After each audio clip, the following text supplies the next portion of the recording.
Hi folks, Noah Bombard, Managing Editor at MassLive, and we are talking elections tonight. We have a number of mayoral elections happening across the state.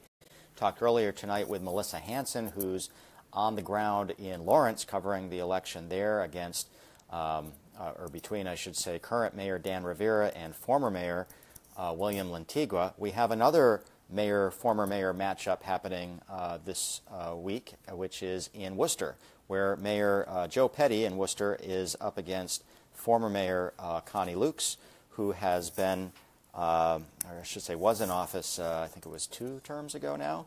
And we're going to go live with Alvin Murtici, who is on the ground covering that election tonight. Let's see if we can connect with Alvin here. Oh, hi, am I? You're sideways. The right way. You look like you're standing on your ear there, but... Oh, sorry about that. Here, well... There you go. Perfect. Hi, Great. everybody. Hey. So we're talking about the Worcester election. Of course, the interesting thing this year has been the outlier with Michael Gaffney, who was sort of the chief, opponent to Mayor Petty. People were wondering whether or not Gaffney would become the next mayor of Worcester. Then, surprisingly, he pulled out of the race. Then he's back in the race, maybe? What's the latest on that? I believe he is not on the ballot for the mayoral race. The question is whether he is going to remain running for his at-large councilor seat. And so he announced September 15th, I believe, that he was dropping out of the mayoral race, which was a huge surprise. I spoke to Connie Lukes, who's an at-large councilor currently running against Petty, and she told me, she told multiple outlets around that time that she was basically running because she didn't want Petty to run unopposed. And she's done this before. She's been very outspoken that politicians shouldn't run unopposed, and that she felt that she should throw her hat into the ring. Yeah, and we still have a couple of unopposed council races currently. We're looking at District 1, District 5, where you actually have the councilors who are either leaving. Gary Rosen wants to go to at-large, but so Luke's is staying in against Petty, although I called her yesterday, and she sort of nonchalantly was like, she'll be going to an auction tonight, for the election. So an auction. So she, I think the what she was trying to imply there is everybody thought Gaffney was going to stay in. It was a big surprise when he decided to pull out. Now the question remains. So on October 16th, he pulled out of his at-large council's. He sort of pulled out of his at-large council campaign. By then, it's already too late. You can't take your name off the ballot. Right. I've spoken to folks at Elections Commission, but the word from the Gaffneys was. We're not going to be able to fulfill our position. And then that message changed. Mind you, they meant that they couldn't fulfill their position because some other position had come up and they wouldn't be able to dedicate the time. Then that message changed after the Worcester Democratic Committee, I believe the name is, sent out this mailer that put the Gaffney's original statement saying, they're not going to be able to run for their council seats. Corinne Gaffney, Michael's wife, is running against Ry Rivera in District 4. And then on the other side, they used the word we. Not sure if it meant we the Gaffneys or we the Worcester Democrats, but it said we sort of suggest that you vote for Petty and all the other councilors that are running on the Democratic ticket. Which that was an interesting twist to the election. I mean, I saw the flyer. It seemed pretty clear the we was from the Democratic committee there, so it's kind of unclear what Michael Gaffney was going for in trying to allege that somehow the committee was trying to say that the Gaffneys were endorsing their long-held opponents. Yeah, and it's that therefore caused actually here I just wanted to pull it up. But that actually encouraged or maybe sort of pushed the Gaffneys to release this kind of different statement that said, okay, if we are elected, we will actually try to fulfill some of the responsibilities of the position. Right. I think they said they'd be able to go to budget meetings, so they probably wouldn't be able to make it every council meeting. So is there any scenario here where Michael Gaffney could be elected mayor? Or is it just a scenario where he would be reelected to the council? I don't believe so, because he actually dropped out on the last day where a bunch of other candidates dropped out. So we're just looking at the council race for the Gaffneys. Right, but the ballot, the ballot for, I'm trying to remember the Worcester ballot for mayor. Is that part of the city council section on the ballot, or is that a separate? Because isn't it the top vote getter? I'd have to look again, but I think it's like the top vote getter gets the mayoral position. So, but they have to indicate that they're looking for the seat. I remember that's the caveat to it. So yes, yeah. So basically the real thing to watch out for is if sort of this turn of events in the past couple of days will actually result in some push for the Gaffneys to end up taking the councilor positions. So the interesting thing is that part of the election, up until Gaffney pulling out, has been sort of centered around this idea, and you, of course, are our Worcester Renaissance reporter, and part of it has been centered around this idea of whether or not Worcester is in a upward mobile position in terms of its place in the last several decades, where we saw decades of stagnation and decline.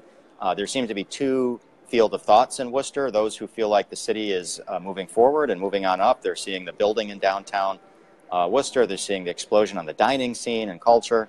Those folks who are generally a younger audience who are moving into the city, occupying some of these newer apartments. And then you have the other side who feel like a good portion of the city is being left behind. You got particularly in the Chandler Street area, Main South, folks who feel like, hey, what Renaissance? We're not getting any of that back here.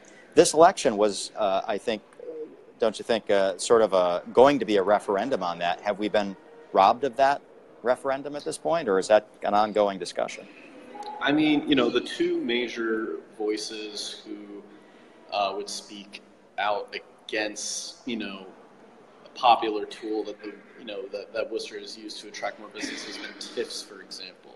And you have Gaffney, who has said in city council multiple times and written on his own personal blog that he believes that this is a tax break for the rich, and therefore the Worcester's poor neighborhoods and smaller businesses don't even get access to TIFs. Luke's has also been a very active voice against some of the more popular items that have come in council. Most notably, she thought the Paw Sox deal was bad, and then the Amazon headquarters application. She was actually one of the first voices to say, this is actually what Worcester should be going for.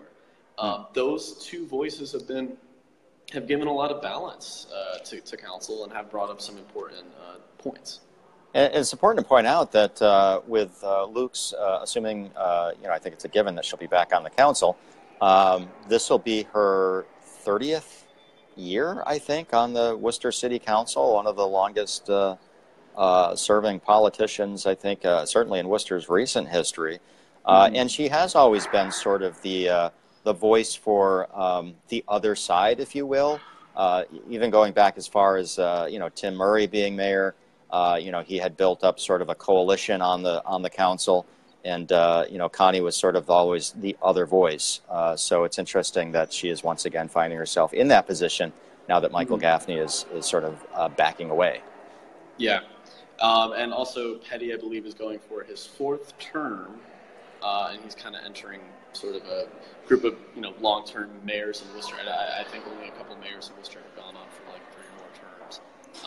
So it'll be really interesting from that perspective. Connie and more so Gaffney have been really just that counter voice that brought a little bit of balance to the city council. Sure. And the possibility of Corinne Gaffney taking Sarai Rivera's spot in District 4 would have been kind of a really big turnaround, and would have actually shifted the balance of the council, and it would have been a completely new voice for Main South, which has been a very big talking point for Michael Gaffney on his blog. Why are we doing more in Main South? And Rivera has been a Petty supporter.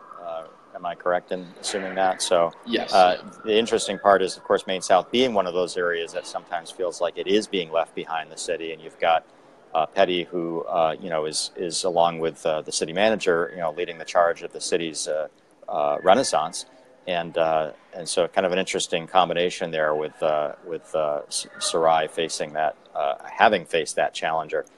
Be very interesting tonight. What are the odds that we're going to see either the Gaffneys wind up on the council, despite the fact they've pulled out of the race and then said, well, if you do elect us, we'll show up to some meetings. Yeah, well, I mean, the odds are strange for everybody. I mean, I think part of I've spoken to some of the folks in the Elections Commission. They said it's too early to tell, what the expected voter turnout is. But what is interesting is that this election has been billed as sort of like a boring election. We only have we have a number of those. Yeah, and we only have two.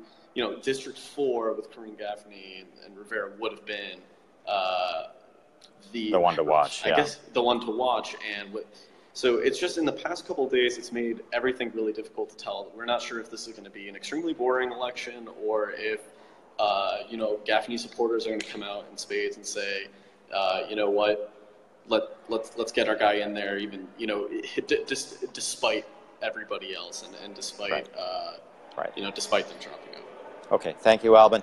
Of course, we're going to have all those results on MassLive.com tonight. We'll have the results from the Worcester election, as well as elections across the state, from Boston out to the Western Massachusetts. Worcester is one of the key races we're watching, as well as Lawrence, as I mentioned earlier, with former Mayor Willie Lantigua trying to retake his seat from Dan Rivera. We've got elections in Western Mass, in Holyoke, in Agawam, in East Hampton. We'll have all those results up on MassLive. Albin, thanks for joining, and stay safe out there. And we'll look to hear from more of you at the polls later tonight as they close. All right. Thank you very much, Noah. Have a nice night, everybody. Thank you.